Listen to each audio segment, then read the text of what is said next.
Top of the morning, Dan and Amy. We mentioned this piece earlier in the week in Newsweek. Republicans bash Democrat-run cities but do nothing to help. They're part of the problem. And as we discussed it against the backdrop of all that afflicts Chicago and big urban centers around the country, I said I don't think I'm coming from the same place as the author, but I do think he has a point. So we invited Darvio Morrow on the show to discuss in further detail. And he was good enough to join us. Darvio Morrow is the CEO of the FCB radio network, and he joins us now. Darvio, thanks for being with us. Appreciate it. Thank you so much for having me. I'll that last call will be a tough act to follow, but I'll do my best. So we won't hold you to respond to that. But So let's talk about this. So let me just give you the floor to offer your thesis. You're not shying away, as some pretend to do, from the fact that the cities like Chicago are Democrat-run from top to bottom, have been for 100 years.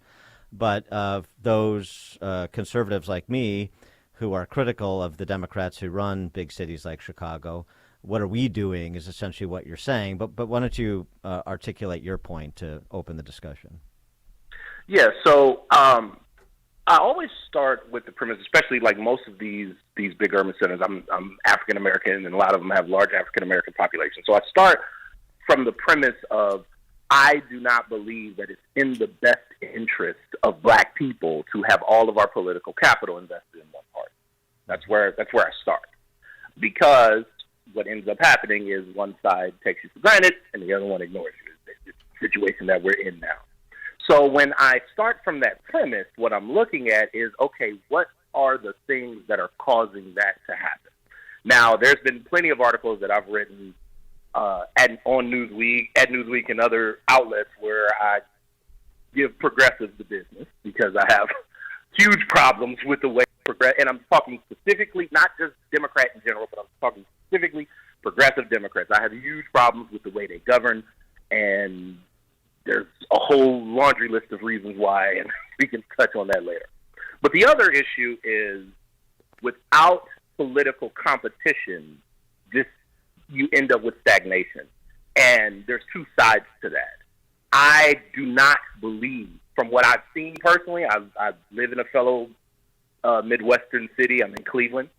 From what I've seen personally, the conversations that I've had, that's been involved with, the Republican Party at the establishment level, they have never, for the last 50, 60 years, really been serious about competing for the votes of people that live in those cities. Now, and I separate the establishment from the rank and file, because I think for the most part, the average conservative voter, there's exceptions, but for the most part, the average conservative voter gets it.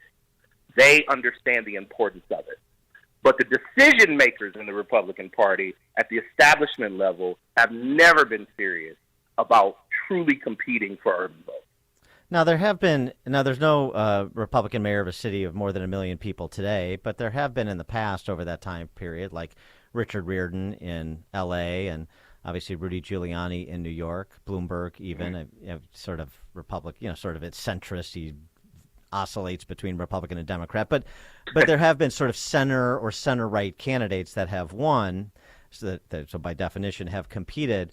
But it doesn't seem like it's sustained, and it seems like right now the brand has been so effectively vilified by the left, Republicans are racists, that you can't even get an audience. Is that a cop-out, or is there some truth to that?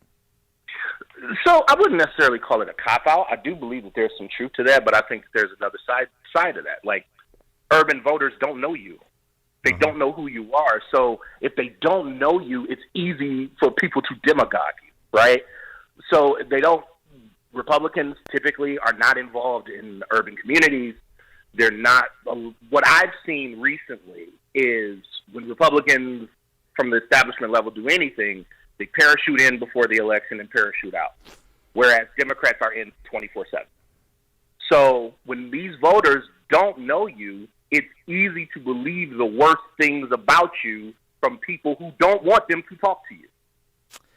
But even still, like I like I said, there's a lot I agree with, and I've been critical of the Republican Party in Illinois for not making forays into the city of Chicago when opportunities have presented themselves, like when we had open seats for mayor after Daley retired and Rahm was elected, after we had an open seat for mayor this last go around, when Lightfoot was, when you had such competition, essentially an open seat. She didn't retire, but she was a dead woman walking. And there were opportunities. There were 8 people running, and there was no real center right candidate. So I'm not. I definitely hear what you're saying. But by the same token, when we take up an issue like school choice, that largely first of all, that is, comes from the conservative reform policy sector, and it's included a lot of Democrats over the years, starting back in Milwaukee with Polly Williams, who's a Democrat, Milwaukee City Councilwoman. Even Juan Williams supports school choice. But when this mainly benefits lower income minority families, mainly Black and Latino families. That's certainly the case in Illinois. That's mainly the case in the 24 states that have school choice programs around the country. And it still doesn't seem like that breaks down the perception that so many urban dwellers have of Republicans. Well, I think there's two things here. So on the policy, like Republicans, and this is the thing that's frustrating for me as a Black man who is center-right, Republicans have a lot of good policies that I think would materially change the lives of urban voters for the better. The problem is, again, when you're not having conversations with those voters, a lot of times those voters don't know where you stand. But let me give you an example of someone who did have conversations with those voters, and it benefited. In 2018, one of the reasons why Ron DeSantis won the governorship in Florida in that very tight race at the time against Andrew Gillum was because he overperformed among Black women. And the reason why he overperformed among Black women is because he was pro-school choice and Andrew Gillum wasn't. And they promoted that to the voters. So the voters knew where he stood. A lot of times Republicans have been for school choice forever, but they haven't been talking about it until recently. Yeah, so, I think that's true. It's certainly true here. That so many are afraid to really talk about it because they don't want to, draw the ire of the teachers. You're right. You can be for something, and if nobody knows it, then it doesn't serve you very, very well politically. I think that's a really good point. I think that's a good insight. So I mean, in addition to having candidates like DeSantis tout specific policy issues that have delivered specific benefits, what's your prescription? If you were advising the Republican establishment, you say, what? You got to run candidates for city council in big cities. You got to have mayoral candidates. You got to be present when there is a big policy fight in the city, talking to people, saying, we're on this side of the fight for these reasons. What's your advice? Yeah, absolutely. Everything you just said. Everything you just said. That needs to be done. Also, put real tangible policy on the table that can change people's lives for the better, and then promote it. I'll give you another example. A lot of people may not remember the Platinum Plan that former President Trump rolled out in the right before the 2020 election. If you go back and read that, the plan is incredible. Like, it would have been transformative. But here's the problem: they released the plan, and on top of that, I know some of the people who were involved in writing it, so I know it was legitimate, right? So, because sometimes when Republicans do put out policy, sometimes urban voters don't trust it. They're like, is this real? But no, the Platinum Plan was absolutely legitimate. But here's the problem: they released it a month before the election and never talked about it again. So half of the people who would have benefited from that policy never knew they had it.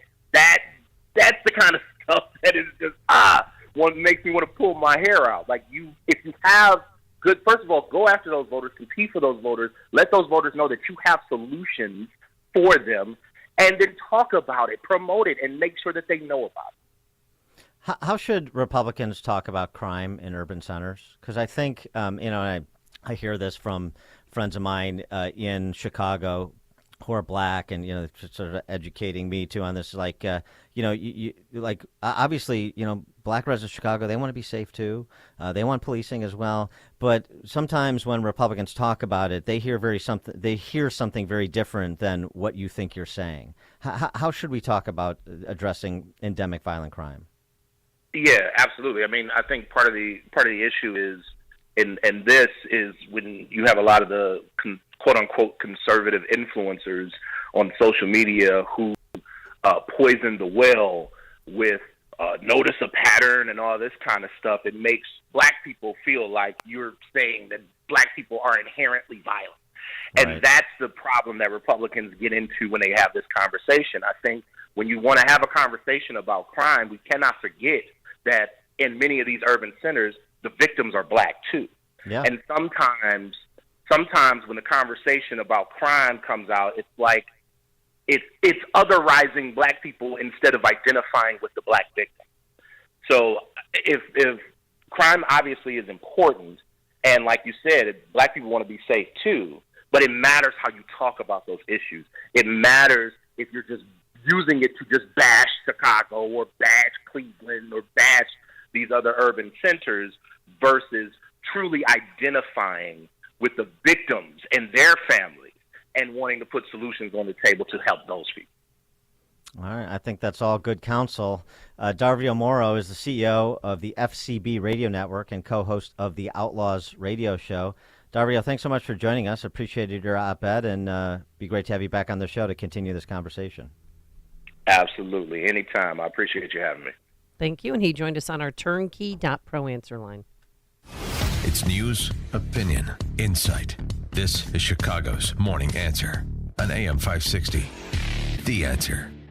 It's almost time for the annual AM 560 Golf Outing presented by Signature Bank. And this year, AM 560 is proud to partner with the Tunnel to Towers Foundation to help them support America's first responders and military heroes, including homeless veterans, and to help America never forget 9/11. This year, our golf outing is happening on Thursday, June 22nd at McRae Memorial Golf Club in Barrington. When you purchase a foursome to join us, you'll enjoy a full day of golf, which includes lunch and either breakfast or dinner.